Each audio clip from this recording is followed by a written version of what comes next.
नमस्कार। आज के इस वीडियो में हम देखने वाले हैं योग के बहिरंग साधन, यम नियम, आसन, प्राणायाम, प्रत्याहार का स्वरूप एवं सिद्धि। जो साधन पाद है उसका सूत्र नंबर 29 है। उसमें हमें अष्टांग योग के जो सभी अंग हैं, यम, नियम, आसन, प्राणायाम, प्रत्याहार, धारणा, ध्यान और समाधि, इन सब के बारे में बताते हैं कि यम, नियम, आसन, प्राणायाम, प्रत्याहार, ध्यान, धारणा, समाधि, ये आठों योग के 8 अंग हैं। 30 नंबर पे हमें यम के बारे में बताते हैं कि अहिंसा, सत्य, आस्तेय, ब्रह्मचर्य और परिग्रह यमः।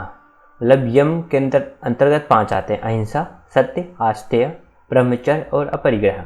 फिर 31 पे बताते हैं कि जो यम है इसको हमें सभी परिस्थितियों में पालन करना चाहिए। अब जाति, देश, काल, समय। जाति मतलब किसी भी कोई भी प्राणी विशेष, कोई भी प्राणी हो, चाहे वो इंसान हो या जानवर हो, हमें सबके प्रति यम का पालन करना चाहिए। देश, कोई भी स्थान हो वहाँ पे हमें यम का पालन करना चाहिए। काल, कोई भी समय, पर्व या तिथि, हर समय हमें यम का पालन करना चाहिए।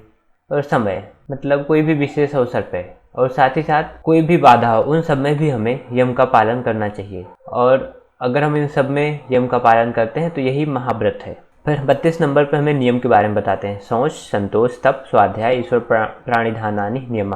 शौच, संतोष, तप, स्वाध्याय और ईश्वर प्रणिधान, ये नियम है। शौच में शुद्धि मतलब आंतरिक शुद्धि एवं बाह्य शुद्धि। संतोष मतलब जो भी हमें मिल रहा है उसमें प्रसन्न रहना।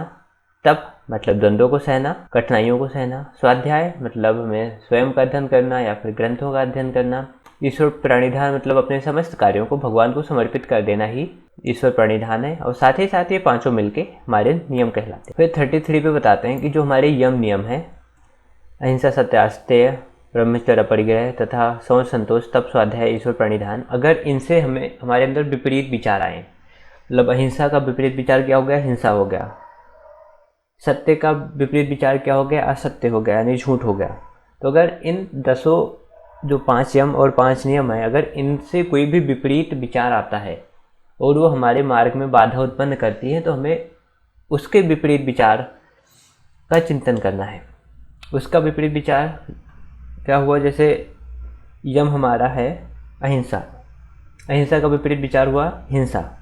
जब हिंसा का विचार आया तो हमारे लिए बाधक हुआ। तो बाधक का हमें, जो हमारे लिए बाधक बन रहा है, उसका विपरीत विचारों का हमें चिंतन करना चाहिए। उस समय हिंसा का विपरीत विचार क्या होगा? अहिंसा। तो इसी प्रकार जो भी अगर हमारे यम और नियम है उनके विपरीत विचार कोई भी आए और हमारे लिए बाधक बने, तो हमें उसके विपरीत विचारों का चिंतन करना है। मतलब हमें फिर से यम नियम का ही चिंतन करना है, यम नियम को ही फॉलो करना है। फिर आगे 34 नंबर पे बताते हैं कि जो हमारे विपरीत विचार हैं, यानी हिंसा आदि जो विपरीत विचार हैं, वो या तो स्वयं किए जाएं या फिर दूसरे के द्वारा करवाए जाएं, या फिर हम दूसरों का समर्थन करें। कोई हिंसा कर रहा है तो उसका समर्थन करें, या फिर हम लालच करें, क्रोध करें, मोह करें यानी आसक्ति करें। तो इन सब कारण से जिस मात्रा में हमारे अंदर ये विचार होंगे, हिंसा के, क्रोध के, लोभ के, लालच के, अगर कम मात्रा में होंगे तो कम, मध्य मात्रा में होंगे तो बीच वाला, और अधिक मात्रा में होंगे तो अधिक, तो उसी हिसाब से हमें दुख मिलेगा या गलत जानकारी मिलेगी। हमें जीवन भर इसका परिणाम, इसका फल हमें मिलता रहेगा। तो हमें इसलिए इन सबके, जो हिंसा है, क्रोध है, लोभ है, इन सबके विपरीत विचारों का सोचना चाहिए, विपरीत विचारों का चिंतन करना चाहिए। तो यहाँ पे बताते हैं कि जो हिंसा आदि विचार हैं, जो हिंसा आदि विरोधी विचार हैं, या तो हिंसा स्वयं की जाए या दूसरे के द्वारा करवाई जाए, या फिर हम दूसरे को प्रोत्साहित करें, या फिर हम लालच करें, क्रोध करें, मोह करें, आसक्ति रखें किसी चीज़ों से, तो ये हम जिस हिसाब से करते हैं, कम करते हैं तो हमें इसका फल कम मिलेगा, इसका दुख हमें कम मिलेगा। ज़्यादा करते हैं तो हमें इसका फल ज़्यादा मिलेगा। अगर हम बीच में करते हैं तो इसका फल हमें बीच में मिलेगा। मतलब हमारा जैसा, जितना ज़्यादा हमारे अंदर विरोधी विचार होंगे, जितना ज़्यादा हम अधर्म का पालन करेंगे, उतना ही ज़्यादा हमें जीवन पर्यंत उसके कष्ट मिलेंगे। इसीलिए हमें इन सबके विरोधी विचारों को सोचना चाहिए। फिर अब 35 से हमें इन सभी जो हमारे यम और नियम है इनके फल के बारे में बताते हैं। तो 35 पे बताते हैं कि अगर हम अहिंसा का पालन करते हैं तो जो भी हमारे पास रहने वाले सभी प्राणी हैं वो भी हिंसा का त्याग कर देते हैं। फिर 36 सूत्र पे बताते हैं, अगर हम सत्य का पालन करते हैं, अगर हमारा सत्य सिद्ध हो जाता है तो हमारी वाणी की सिद्धि हो जाती है। मतलब जो भी हम बोलेंगे वो सिद्ध हो जाएगा। जैसे बोलते हैं कि किसी के जुबान पे सरस्वती विराजमान है, मतलब वो जैसा बोलता है वैसे ही हो जाता है। तो ही सेम अगर हम सत्य का पालन करेंगे, अगर हमारा सत्य सिद्ध हो जाता है तो हमारी भी वाणी सिद्ध हो जाएगी। फिर अगला है अस्तेय, मतलब अस्तेय मतलब होता है चोरी ना करना। अगर हम चोरी करना छोड़ देते हैं, अगर हमारे अंदर से चोरी का भाव पूरी तरीके से ख़त्म हो जाता है तो हमें सभी रत्नों की प्राप्ति होती है। अर्थात हमें उत्तम से उत्तम रत्न, हमें अच्छे से अच्छे पदार्थों की प्राप्ति होती है। यानी ये बोले तो हमें सिद्धियों की प्राप्ति होती है, योग के माध्यम में हम बात कर रहे हैं। तो फिर 38 पे बताते हैं ब्रह्मचर्य का फल कि अगर ब्रह्मचर्य सिद्ध हो जाता है तो हमें वीर्य लाभ की प्राप्ति होती है, यानी हमें सामर्थ्य बल की प्राप्ति होती है। फिर यम का जो लास्ट है अपरिग्रह, अगर हमारा सिद्ध हो जाता है, अपरिग्रह यानी जो हम अनावश्यक वस्तुएं हैं, विचारों हैं, अगर हम उनका त्याग कर देते हैं और हम उसमें सिद्ध हो जाते हैं तो हमें अपने जन्म से संबंधित ज्ञान की प्राप्ति होती है। यानी हमें पुराने जन्मों के बारे में भी, घटनाओं के बारे में जानकारी प्राप्त होती है, अपने जीवन के बारे में भी जानकारी प्राप्त होती है। अब यहाँ से नियम चालू होते हैं शौच। फिर आगे 40वें शौच का फल बताते हैं। यहाँ पर बाहरी शौच के बारे में बताते हैं कि अगर हमारे बाहरी शौच यानी हमारे बाहरी शरीर की शुद्धि हो जाती है तो हमें स्वयं के अंगों से विरक्ति यानी अनासक्त भाव उत्पन्न हो जाता है। साथ ही साथ जो दूसरे के शरीर है, मतलब उनसे भी हमें संपर्क या फिर उनके भी संबंध बनाने की इच्छा नहीं होती, मतलब हम उनके साथ भी संपर्क में नहीं आना चाहते।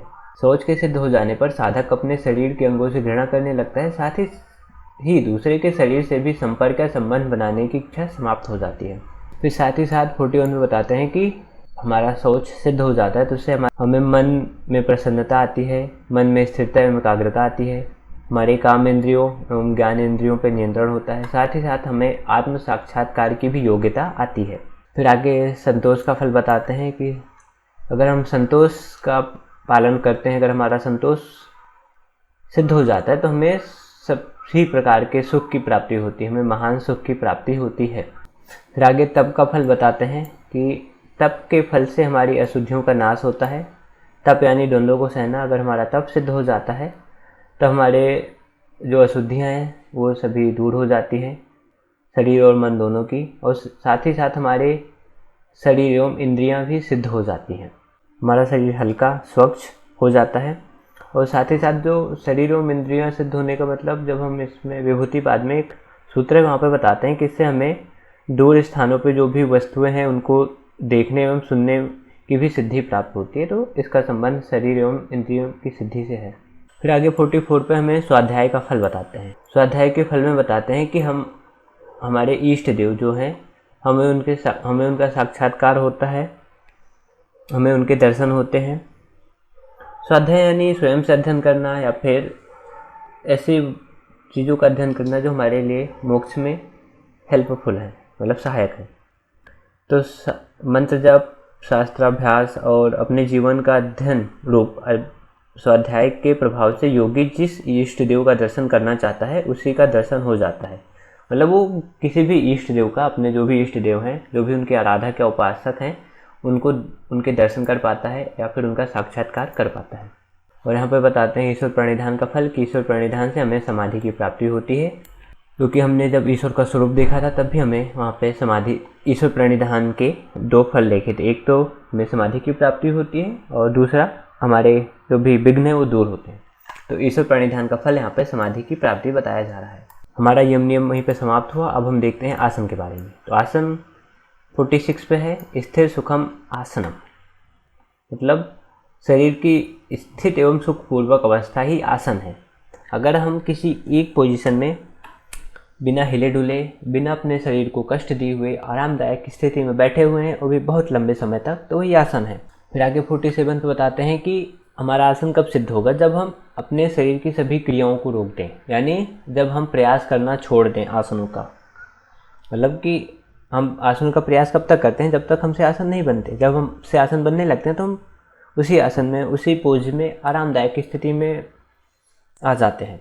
तो जब हम अपनी सभी क्रियाओं को छोड़ दें, यानी हम प्रयास करना छोड़ दें आसनों के लिए, तथा उसमें हम परमात्मा का ध्यान लगाएं। आसन में बैठ के हम परमात्मा का ध्यान लगाएं, यानी ईश्वर प्रणिधान करें, क्योंकि इसमें ईश्वर या परमात्मा ओम को ही बताया गया, प्रणव को ही बताया गया। तो जब हम उसमें अपने आत्मा या परमात्मा का पूरा ध्यान लगाते हैं तब हमें आसनों की सिद्धि मिलती है। फिर आगे बताते हैं कि जब हमें आसनों की सिद्धि मिल जाती है 48 पे, तब जो हमारे द्वंद्व होते हैं, द्वंद्व यानी ठंडी गर्मी, भूख प्यास, ये सारे समाप्त हो जाते हैं।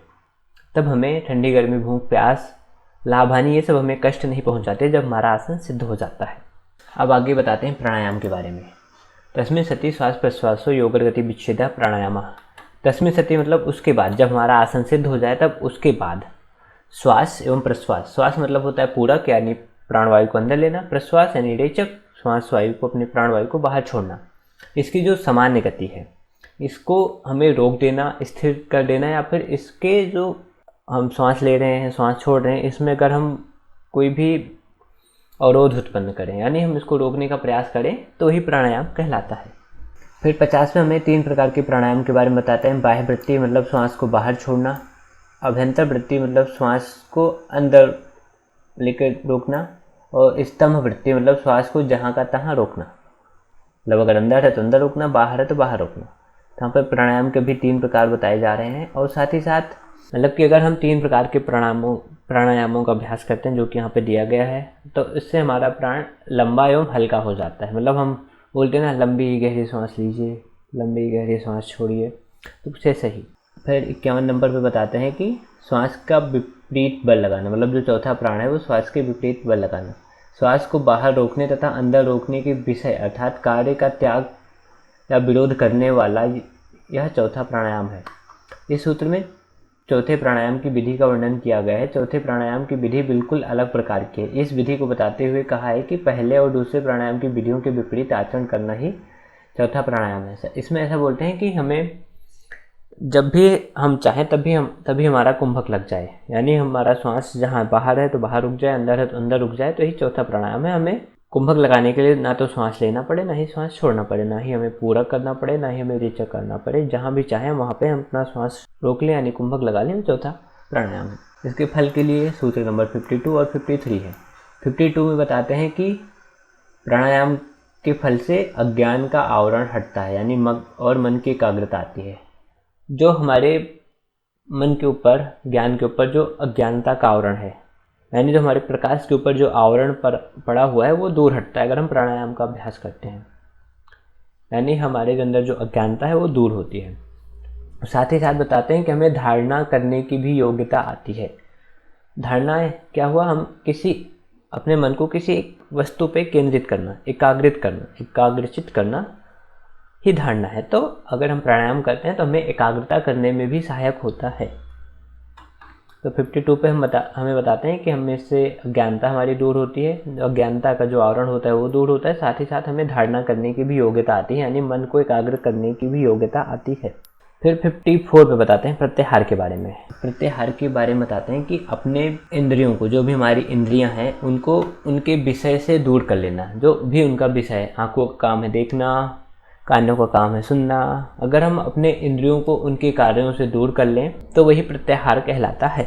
अब आगे प्रत्याहार का फल बताते हैं 55 नंबर सूत्र पे, जो कि साधन पाद का आखिरी सूत्र है कि अगर हम प्रत्याहार हमारा सिद्ध हो जाता है तो हमारे जो भी इंद्रियां हैं उन पे हमारा पूर्ण नियंत्रण हो जाता है। तो हमने अभी जो योग के बहिरंग साधन थे, यम, नियम, आसन, प्राणायाम, प्रत्याहार, इन सब के बारे में देखा। साथ ही साथ ये भी देखा कि उनसे हमें क्या क्या फल मिलते हैं। अब हम नेक्स्ट वीडियो में देखेंगे अंतरंग साधन के बारे में।